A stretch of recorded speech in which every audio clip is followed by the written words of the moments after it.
সুনামগঞ্জে ভগবান শ্রীকৃষ্ণের জন্মাষ্টমী উপলক্ষে শোভাযাত্রা ও আলোচনা সভা অনুষ্ঠিত। সুনামগঞ্জ থেকে কুলেন্দু শেখর দাসের পাঠানো তথ্য ও ভিডিওচিত্রে দেখুন বিস্তারিত। শুভ জন্মাষ্টমী উপলক্ষে সনাতন ধর্মাবলম্বী হিন্দু সম্প্রদায়ের কাছে এই দিনটি অত্যন্ত গুরুত্বপূর্ণ। শাস্ত্রমতে ভাদ্র মাসের কৃষ্ণপক্ষের অষ্টমী তিথিতে ভগবান শ্রীকৃষ্ণের মানবরূপে ধরাধামে আবির্ভাব ঘটে। আজ শনিবার সকাল 10টায় সুনামগঞ্জ জেলা জন্মাষ্টমী উদযাপন পরিষদের আয়োজনে ও বাংলাদেশ পূজা উদযাপন পরিষদ ও জেলা হিন্দু বৌদ্ধ খ্রিস্টান মহিলা ঐক্য পরিষদের যৌথ সহযোগিতায় শহরের কালীবাড়ি মন্দির প্রাঙ্গণ থেকে একটি শোভাযাত্রা বের হয়ে শহরের বিভিন্ন সড়ক প্রদক্ষিণ শেষে কালীবাড়ি মন্দিরে গিয়ে চিত্রাঙ্কন প্রতিযোগিতা ও আলোচনা সভা অনুষ্ঠিত হয়।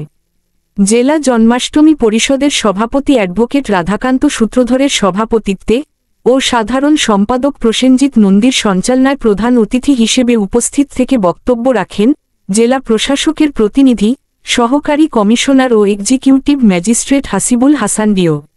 সভায় বিশেষ অতিথি হিসেবে উপস্থিত থেকে বক্তব্য রাখেন সুনামগঞ্জ সরকারি কলেজের সাবেক অধ্যক্ষ পরিমল কান্তি দে, জেলা বিএনপির আহ্বায়ক কমিটির অন্যতম সদস্য অ্যাডভোকেট শেরেনুর আলী, জেলা শিশু বিষয়ক কর্মকর্তা বাদল চন্দ্র বর্মন, জেলা পূজা উদযাপন পরিষদের সভাপতি অ্যাডভোকেট বিমান কান্তি রায়, বাংলাদেশ পূজা উদযাপন পরিষদের কেন্দ্রীয় কমিটির সাংগঠনিক সম্পাদক ও জেলা পূজা উদযাপন পরিষদের সাধারণ সম্পাদক বিমল বণিক প্রমুখ।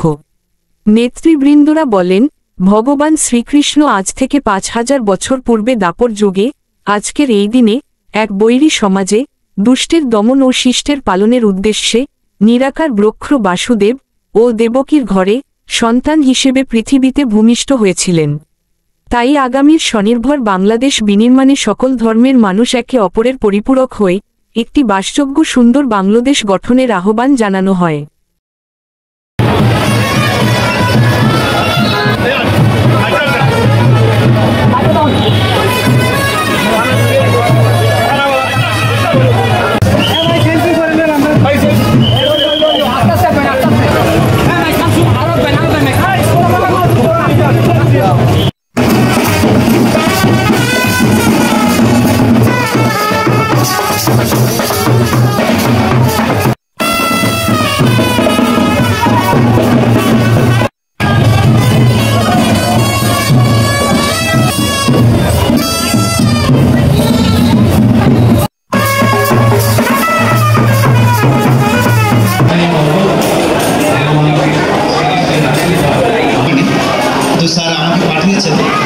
আমি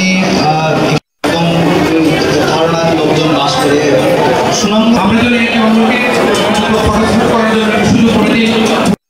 আমাদের বাংলাদেশ জন্মাষ্টমী উদযাপন পরিষদ পক্ষ থেকে আন্তরিক অভিনন্দন এবং শুভেচ্ছা। এ পর্যায়ে প্রসাদের আয়োজন আছে। প্রসাদ দেওয়ার জন্য সবাই জনাব ডক্টর মোহাম্মদ ইলিয়াস মিয়া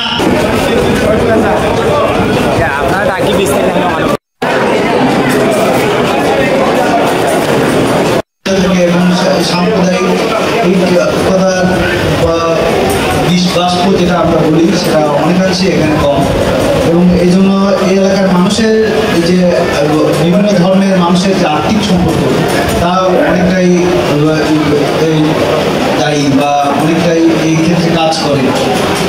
সো আমি বক্তব্য দীর্ঘায়িত অনেক আগে থেকে কিন্তু সে চলে এসেছে আমাদের মধ্যে সহমর্মিতা প্রকাশ করার জন্য।